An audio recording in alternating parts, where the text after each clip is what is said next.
Hello everyone. तो हमारा अगला सबसे शॉर्टेस्ट टॉपिक है herring bone gear. Herring bone gear जो होता है हमारा अगला इम्पॉर्टेंट टॉपिक है, क्योंकि ये बहुत ज़्यादा इंडस्ट्रियल यूज़ होता है, क्योंकि इसका यूज़ जो होता है वो बहुत हाई लेवल पे किया जाता है। तो हेरिंग बोन गियर किस तरह से काम करता है मैं आपको बता देता हूँ। सबसे पहली चीज़ है कि इसकी टीथ की कटिंग किस तरह होती है।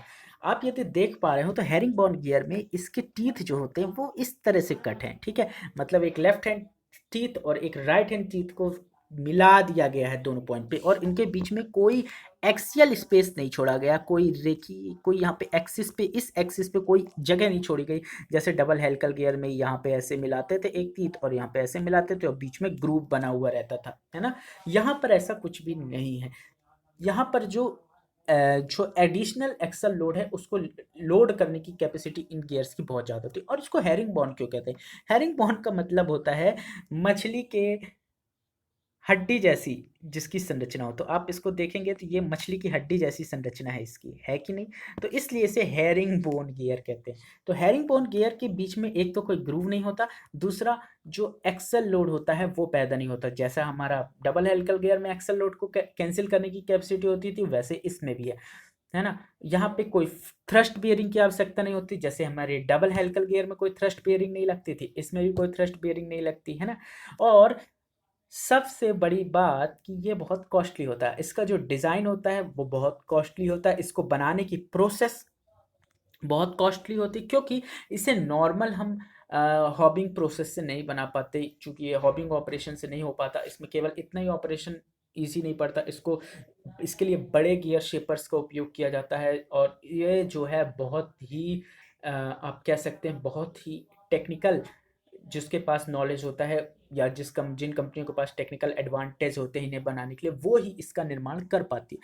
पर हेरिंगबोन गियर्स का यूज़ कहाँ होता है हमारे लिए सबसे इंपॉर्टेंट है तो ये पैरेलल, ठीक है।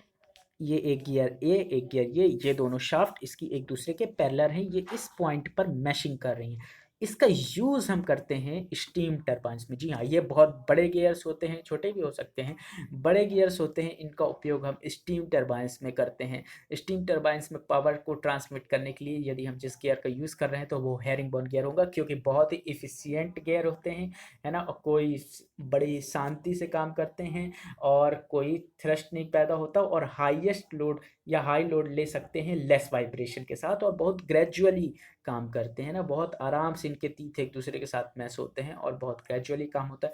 दूसरा हम इसको यूज़ करते हैं जो हमारी जहाज़ें होती हैं उनके प्रोपल्शन सिस्टम में, उनको आगे बढ़ाने के लिए जो सिस्टम यूज़ किया जाता है ना। प्रोपल्शन सिस्टम का मतलब क्या है, आपने देखा होगा ऐसे वो वहाँ पे फ़ैन लगे रहते हैं, वो घूमते रहते हैं, तो हमारी जहाज़ जो है वो आगे बढ़ती रहती है। तो उसके प्रोपल्शन सिस्टम में यानी मरीन प्रोपल्शन सिस्टम में हम हेरिंगबोन गियर्स का यूज़ करते हैं। इस तरह से यहाँ पर हमने पैरेलल एक्सिस वाले गियर्स को ख़त्म कर लिया। फिर से बता देता हूँ, पैरेलल एक्सिस वो गियर्स होते हैं, एक मिनट। पैरेलल एक्सिस वो गियर्स होते हैं, पैरेलल एक्सिस जिनमें शाफ्ट एक दूसरे के पैरेलल होती हैं, ठीक है। उनमें तीत की कटिंग अलग अलग होती है। तो मान लीजिए यहाँ पे एक गियर जोड़ा हमने, यहाँ पे एक और गियर जोड़ दिया, तो ये दोनों पैरेलल एक्सिस गियर होंगे।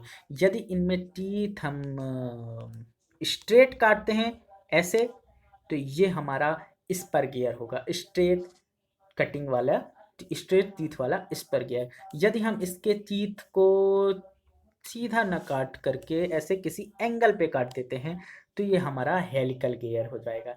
यदि हम टीथ अंदर काटते हैं तो इंटरनल स्पर गियर हो जाएगा, और यदि हम टीथ बाहर काटते हैं तो स्पर गियर तो है ही।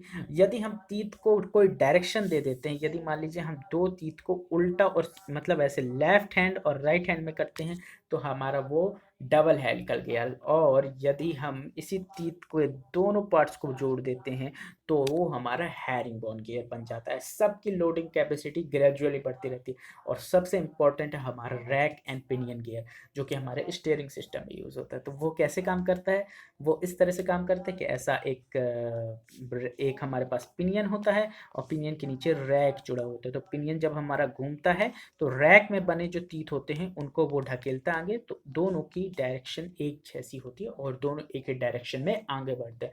यहाँ पर हम अपना आखिरी टॉपिक खत्म कर लें पैरेलल एक्सिस के लिए, जो है हेरिंगबोन गियर। अगला हमारा टॉपिक होगा वो होगा इंटरसेक्ट, मतलब एक दूसरे को किसी एंगल पे यदि शाफ्ट काट रही हैं, यानी एक शाफ्ट एक्स एक्सिस से आ रही है, एक शाफ्ट वाई एक्सिस से आ रही है।